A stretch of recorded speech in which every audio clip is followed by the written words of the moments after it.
Hi friends, welcome to the law teller YouTube channel. ఈ రోజున నేను చెప్పబోయే కొత్త టాపిక్ ఏంటంటే, మన భారత రాజ్యాంగం మనకి కేసులకు సంబంధించి కొన్ని రిట్స్ అనేది ఇవ్వడం జరిగింది. రిట్స్ అంటే భారత రాజ్యాంగం చట్టాలకు సంబంధించినటువంటి ఉల్లంఘన జరిగినప్పుడు, చట్టాలు లేదంటే ఏమన్నా గవర్నమెంట్ వ్యవస్థలు లేదంటే ఈ వ్యవస్థలో భారత రాజ్యాంగంలో మన స్వతంత్ర భారతదేశంలో ఏమన్నా మనకి అన్యాయాలు జరిగినప్పుడు వాటికి సంబంధించి మనం ఫైనల్గా హైకోర్టులో, సుప్రీంకోర్టులో సవాల్ చేసేటటువంటి పిటిషన్లని కొన్ని ఉన్నాయి. వాటిని రిట్స్ అంటారు. హైకోర్టు, సుప్రీంకోర్టులో మాత్రమే రిట్స్ అనేది ఫైల్ చేస్తారు ఫ్రెండ్స్. లోయర్ కోర్ట్స్లో, జిల్లా కోర్ట్స్లో, కింద కోర్టులో వాటిని ఫైల్ చేయరు. రిట్స్ అనేది భారత రాజ్యాంగం మనకు కల్పించినటువంటి ఆర్డర్స్. అవి ఆర్డర్ అన్నమాట, కోర్టు ఆర్డర్. ఆర్డర్ అంటే ఏంటి? కంపల్సరీగా చెయ్యాలి. వాటినే భారత రాజ్యాంగంలో మనకి పొందుపరచబడి ఉంది.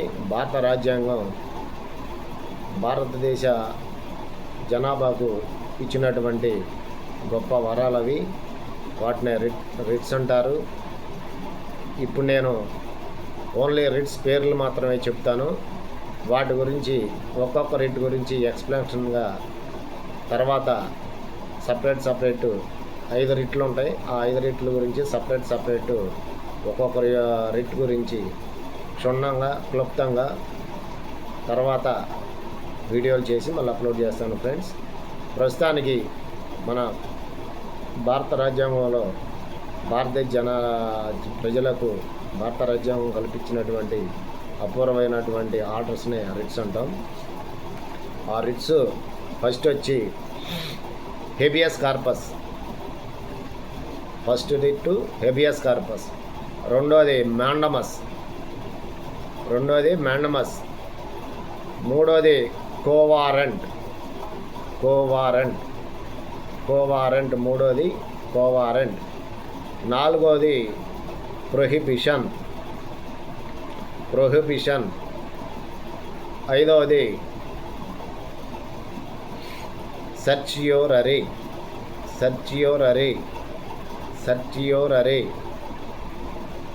ఈ 5 రకాల రిట్స్ అనేది చాలా ఇంపార్టెంట్ మన భారత రాజ్యాంగంలో.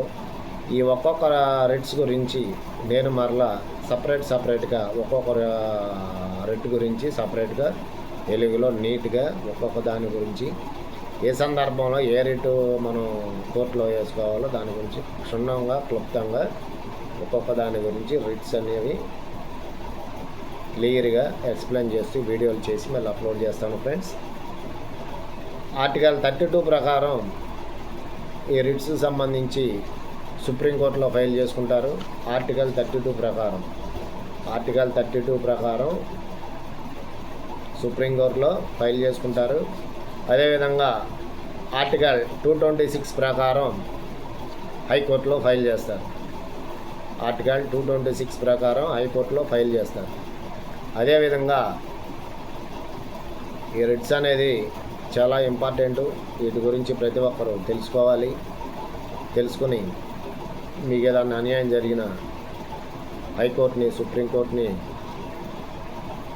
ఈ ఆర్టికల్స్ ఉపయోగించి రిట్స్ ఫైల్ చేసుకోవచ్చు. అదేవిధంగా ఈ రిట్ పిటిషన్ల గురించి, వాటి గురించి చిన్న సమాచారం చెప్తాను మీకు. ఏంటంటే, అడ్వకేట్స్ ఉంటారు చాలామంది.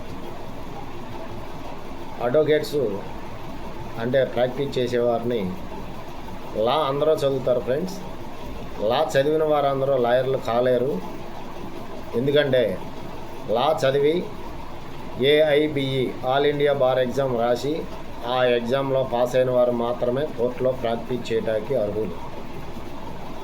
లా పట్టా పట్టుకుని ఏఐబిఈ ఎగ్జామ్ రాయకుండా ఆ ఎగ్జామ్లో పాస్ అవ్వకుండా లాయర్ అనే అతను కోర్టులో కేసులు చేయడానికి పనికిరాడు. ఏఐబిఈ ఎగ్జామ్లో పాస్ అవ్వాలి, సర్టిఫికేట్ ఆఫ్ ప్రాక్టీస్ అని చెప్పేసి స్టేట్ బార్ వారు ఆ సర్టిఫికేట్ ఇస్తారు, ఆ ఐడి కార్డు ఇస్తారు. అవి ఉన్నవాళ్ళు మాత్రమే ప్రాక్టీస్ పనికి వస్తారు. మిగతా వారు ప్రాక్టీస్కి పనికిరారు. లాయర్ వేరు, అడ్వకేట్ వేరు. అడ్వకేట్ అంటే ఏఐబిఈ ఎగ్జామ్ రాసి కోర్టులో కేసులు చేసే వకాలతా, ముద్దాయిల తరపున, క్లయింట్ల తరపున వకాలతా ఫైల్ చేసే అతన్ని, కోర్టులో ప్రాక్టీస్ చేసే అతను అడ్వకేట్ అంటారు. లాయర్ అంటే లా చదివి ఆ లా డిగ్రీ మీద వేరే జాబులు చేసుకుంటూ ఉంటారు, వాళ్ళని లాయర్స్ అంటారు. అర్థమైందా ఫ్రెండ్స్? అదేవిధంగా ఇప్పుడు నేను చెప్పొచ్చే విషయం ఏంటంటే, కింద మనకి కోర్ట్స్ అనేది ఇండియాలో చాలా రకాలు ఉన్నాయి. మేజిస్ట్రేట్ కోర్టు అంటే లోయర్ కోర్టు, తర్వాత సీనియర్ సివిల్ జడ్జి కోర్టు, తర్వాత జిల్లా కోర్టు, తర్వాత హైకోర్టు, ఆ తర్వాత సుప్రీంకోర్టు. ఇక్కడ మెయిన్ కీలకమైన పాయింట్ ఏంటంటే, చాలామందికి క్లయింట్స్ అడుగుతూ ఉంటారు, సార్ మీరు హైకోర్టులో మాకు ఇది వేయాలి, ఆ పిటిషన్ వేయాలి, ఈ పిటిషన్ వేయాలి అని అడుగుతారు. ఈ హైకోర్టులో, సుప్రీంకోర్టులో పిటిషన్లు వేయించుకోవడానికి రిట్లు ఏమన్నా పిల్స్ కానీ రిట్లు కానీ ఏమన్నా ఫైల్ చేసుకోవాలంటే ఫాస్ట్ పిటిషన్లు అటువంటివి ముందు అసలు మీరు వెళ్ళి కలిసే లాయర్ గారికి ఏపీ బార్ కౌన్సిల్లో అడ్వకేట్ ఆన్ రికార్డ్ అనేది ఒకటి ఉంటుంది ఎగ్జామ్. అడ్వకేట్ ఆన్ రికార్డ్ అంటే సుప్రీంకోర్టు, హైకోర్టు తప్ప అడ్వకేట్గా ఆల్ ఇండియా బార్ ఎగ్జామ్ రాసి పాస్ అయిన వాళ్ళు అడ్వకేట్గా ఏ కోర్టులోనైనా ప్రాక్టీస్ చేసుకోవచ్చు, ఎక్సెప్ట్ హైకోర్టు, సుప్రీంకోర్టు. ఎస్పెషల్గా హైకోర్టు, సుప్రీంకోర్టులో ప్రాక్టీస్ చేయాలంటే, హైకోర్టులో ప్రాక్టీస్ చేయాలంటే advocate on record, advocate on record AOR exam ఉంటుంది. అది సుప్రీంకోర్టు వరకు ఉంటుంది. Advocate on record exam supreme court వారు ఒక ఎగ్జామ్ పెడతారు. ఆ ఎగ్జామ్లో ప్రాక్టీస్ చేసే ఏ లాయర్ అయినా సరే ఆ ఎగ్జామ్ రాసి పాస్ అయితేనే వాళ్ళకు ఒక నెంబర్ ఇస్తారు, ఏఓఆర్, అడ్వకేట్ ఆన్ రికార్డ్. ఆ నెంబర్ ఉన్న వాళ్ళు మాత్రమే సుప్రీంకోర్టులో ఏ పిటిషన్ అయినా ఫైల్ చేయటం కుదురుద్ది ఫ్రెండ్స్. ఏదో మేజిస్ట్రేట్ కోర్టులో పనిచేసే లాయర్ గారు సుప్రీంకోర్టులో వెళ్ళి మీరు పిటిషన్ వేయమంటే వేయలేరు. అక్కడ వేయాలంటే ఆయనకి ఏఓఆర్ పర్మిషన్ ఉండాలి, ఆ ఎగ్జామ్లో పాస్ అయ్యి ఉండాలి. ఆయనకు ఒక నెంబర్ ఇస్తారు, అడ్వకేట్ ఆన్ రికార్డ్. ఆ నెంబర్ ఉండాలి. ఆ నెంబర్ ఉన్న వాళ్ళే ఆ సుప్రీంకోర్టులో ఫైల్ చేస్తారు.